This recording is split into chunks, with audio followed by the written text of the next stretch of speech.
నమస్తే, నేను మీ Gopi. Welcome back to our channel. ఈరోజు మనతో వచ్చరికి ఒక సామాన్య వ్యక్తి అని చెప్పుకోవచ్చు. సో అతను అడుగుదాము, ఎందుకంటే ఆంధ్రప్రదేశ్లో వైజాగ్ రాజధాని అయితే బాగుంటుందా, లేకపోతే అమరావతి రాజధానిగా ఉంటే బాగుంటుంది అనేది ఈ విషయాన్ని ఒక సామాన్య వ్యక్తితో మాట్లాడదాము.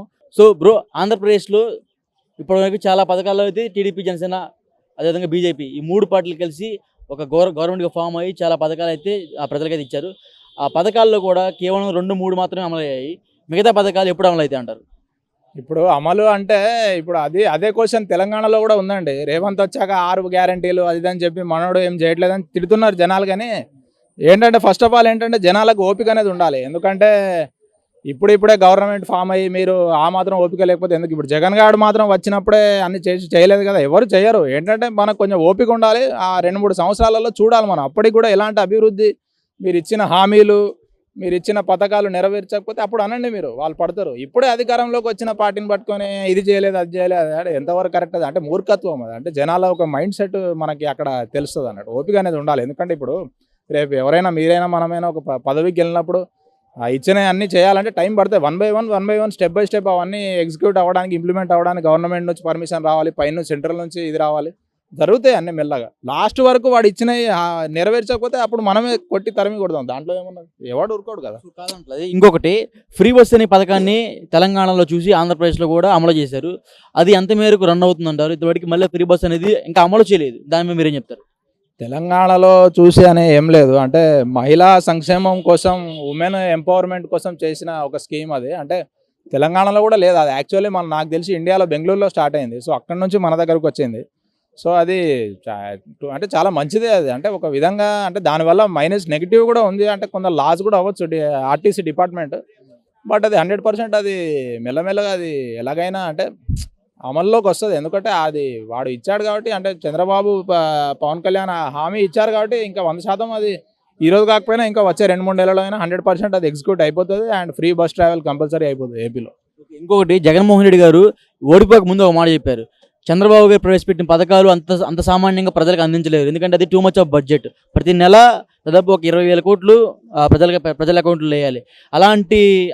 అలాంటి సమయంలో అన్ని డబ్బులు ఎక్కడి నుంచి తెస్తారని జగన్ రెడ్డి గారు అన్నారు. మరలా ఇప్పుడు చంద్రబాబు గారు కూడా అంత డబ్బు మేము వేయలేము అన్నట్టుగానే మాట్లాడుతున్నారు. దానికి మీరేమంటారు? ఎవరు, చంద్రబాబు మాట్లాడుతున్నాడా అన్నట్టుగా మాట్లాడుతున్నారు.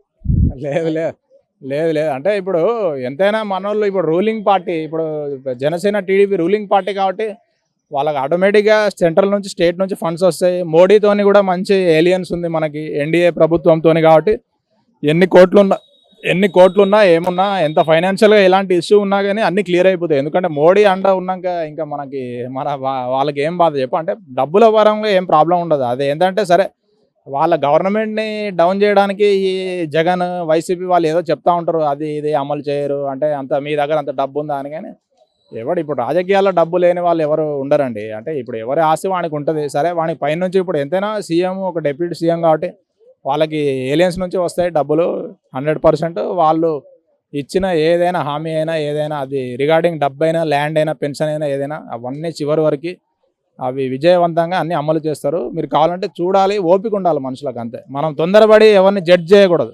మీరు ఒక 2-3 సంవత్సరాలు చూశాక ఆ క్వశ్చన్స్ అడగండి, జనాలను అడగమనండి, అప్పుడు మనం ఇద్దాం ఆన్సర్. మనం ఇప్పుడే ఫామ్ అయిన గవర్నమెంట్ని పట్టుకొని అది చేయదు ఇది చేయదు అంటే అది రాంగ్. అది ఇంకొకటి bro, last time Jaganmohan Reddy గారి ప్రభుత్వంలో ఒక్కొక్క మనిషి మీద దాదాపు 2 లక్షల రూపాయలు అప్పు ఉంది రాష్ట్ర ప్రభుత్వం మొత్తమే కలిపి చెప్పారు.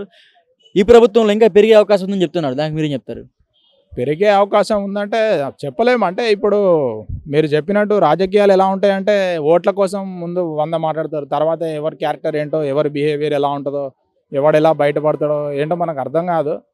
బట్ ఒకటైతే ఖచ్చితంగా చెప్పదు, అంటే వైసీపీ ప్రభుత్వంలో జరిగినంత దౌర్జన్యాలు, అంత దారుణాలు అయితే ఈ ప్రభుత్వంలో అయితే జరగదని చెప్పొచ్చు. అంటే టీడీపీలో కూడా దొంగలు ఉండొచ్చు, దీంట్లో కూడా క్రిమినల్స్, రౌడీస్ ఉండొచ్చు. బట్ ఎంతైనా ఆ గవర్నమెంట్లో ఉన్నంత దారుణాలు, అప్పుడు జరిగినంత అకృత్యాలు ఇప్పుడు జరిగాయని మనం కోరుకుందాం, అంటే ఆశిద్దాం. అది అంటే మనం 100% తెలుసు. టీడీపీ ఎంతైనా కొంచెం మన రికార్డ్ చూసుకుంటే వైసీపీ అంత దౌర్జన్యం అయితే కాదులేండి, కొంచెం పర్వాలేదు, అదైతే చెప్పొచ్చు క్లియర్. ఓకే, ఓవరాల్గా చంద్రబాబు గారు, అదేవిధంగా పవన్ కళ్యాణ్ గారు ప్రవేశపెట్టిన పథకాల మీద మీరు ఒక్క మాటలు చెప్పండి, ఏం చెప్తారు?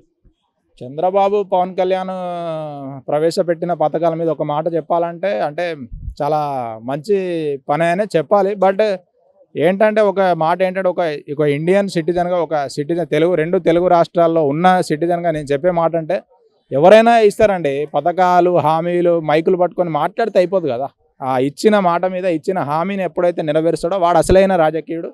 అసలైన మన ఒక జనాలు కోరుకునేది కూడా అదే. ఏదైనా రాజకీయ హామీ అది ఏదైతే నువ్వు ఎప్పుడైతే నెరవేరుస్తావో అదే నీకు నీ లైఫ్లో ఒక బెస్ట్ అకంప్లిష్మెంట్. అంటే అదే ఏదో ఓట్ల కోసం ఏదో గెలుపు కోసం ఏదో 4 మాటలు మాట్లాడి తర్వాత వెళ్ళి కూర్చుంటే ఇంకా నెక్స్ట్ టైం జనాలకి ఏం చేయాలో తెలుసు.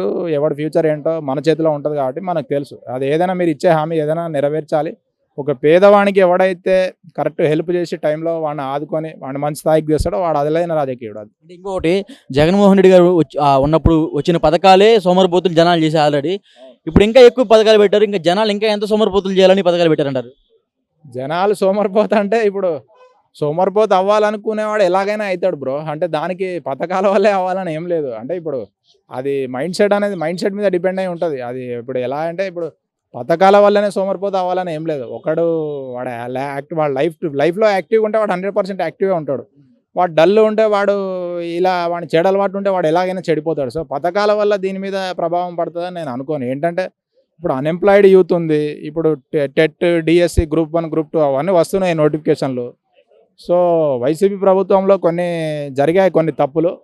ఆ తప్పులేవి ఇప్పుడు రిపీట్ అవ్వకుండా ఏదైతే ఇప్పుడు మన అన్ఎంప్లాయిడ్ యూత్ ఏదైతే ఉందో దానికి కరెక్ట్ ఉద్యోగ అవకాశాలు కానీ విద్యా అవకాశాలు కానీ మంచి టీడీపీ ప్రభుత్వం, జనసేన ప్రభుత్వం మంచి ఉన్నత విద్యను, మంచి ఉన్నత ఎడ్యుకేషన్ స్టాండర్డ్స్ని తీసుకొచ్చి చిన్న పిల్లల కోసం కానీ అన్ఎంప్లాయిడ్ యూత్ని మంచి పొజిషన్లో పెట్టాలని కోరి లైక్ మళ్ళీ తర్వాత ల్యాండ్ కబ్జాలు అవి రౌడీయిజం అది ఇక్కడ ఎలాగైతే తెలంగాణలో టీఆర్ఎస్ ఎలాగైతే అంత వరస్ట్ పాలిటిక్స్ నడిపిందో అక్కడ వైసీపీ కూడా సేమ్ అలానే ఉంది సిచ్యువేషన్. ఇవన్నీ ల్యాండ్ అక్కడ అడ్డా అది అనేది ఏంటంటే వైసీపీలో కొందరు కావాలనే టీడీపీని మళ్ళీ నెక్స్ట్ ఎలక్షన్స్ వరకు దాని పేరు చెడగొట్టడానికి కావాలని చేసే ఇవన్నీ చిల్లర రాజకీయాలు తప్ప జనాలకు తెలుసండి ఏ పార్టీ బెస్ట్, ఎవరు కరెక్ట్ లీడర్ ఏంటనేది తెలుసు. కాబట్టి ఇప్పుడు మీరు ఫలితంలో మనకు తెలిసిపోయింది కదా. వాళ్ళు ఏమేసినా లాస్ట్కి ఎవరైతే బెస్టో వాళ్ళకే ఇది జరుగుతుంది. అది మీరు ఒక మాటలో చెప్పండి, వైసీపీ పార్టీ ఎందుకు ఓడిపోయింది అంటారు?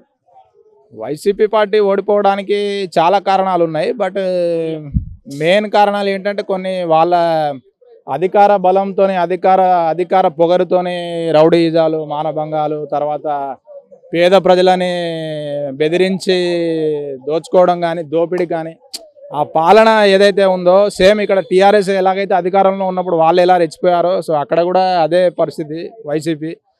సో దానివల్ల వీళ్ళకి మైనస్ అయింది ఎఫెక్ట్. అలా కాకుండా జగన్ కూడా ఏంటంటే మెయిన్గా పిల్లల ఎడ్యుకేషన్ మీద చేశాడు స్కీమ్స్ తప్ప వేరే ఇంకెక్కడ అన్నారు కూడా ఎక్కడ ఏం చేయలేదు.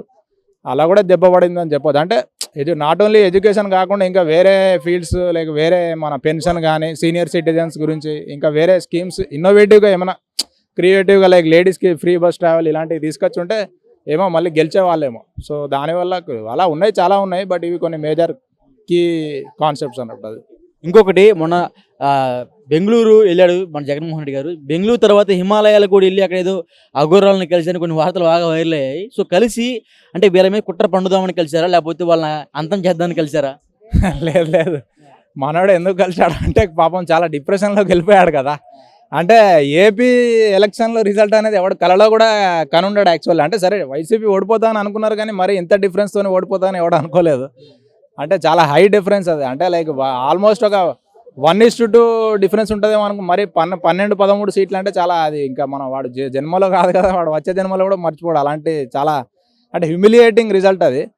సో మనోడు ఏంటంటే ఓకే ఆ బాధలో నుంచి బయటికి రావడానికి కొంచెం ప్రశాంతంగా గడపడానికి వెళ్ళి ఉంటాడు హిమాలయాలకు. కానీ అంత సినిమా లేదు వాడికి. ఆడు ఏం చేసినా అవన్నీ చల్లయి. ఇంకా మీరు ఏం చేసుకున్నా నెక్స్ట్ 5 years వరకు టీడీపీ మన పవన్ కళ్యాణ్ ఇద్దరు కలిసి కుమ్మేస్తారు. కాబట్టి ఇంకా జగన్ ఏదో అలా రిలాక్స్ అవ్వడానికి కొంచెం మెంటల్ డిప్రెషన్లో బయట రావడానికి అలా వెళ్ళొచ్చు అంతే. యూఎస్ కానీ హిమాలయాస్ ఇది అంతే వేస్ట్ బ్రో. ఇంకా అయిపోయింది వాడు, ఇంకేం ఉండదు. అది ఏమున్నా నెక్స్ట్ ఎలక్షన్లో చూపెట్టాలి వాడి దమ్ము.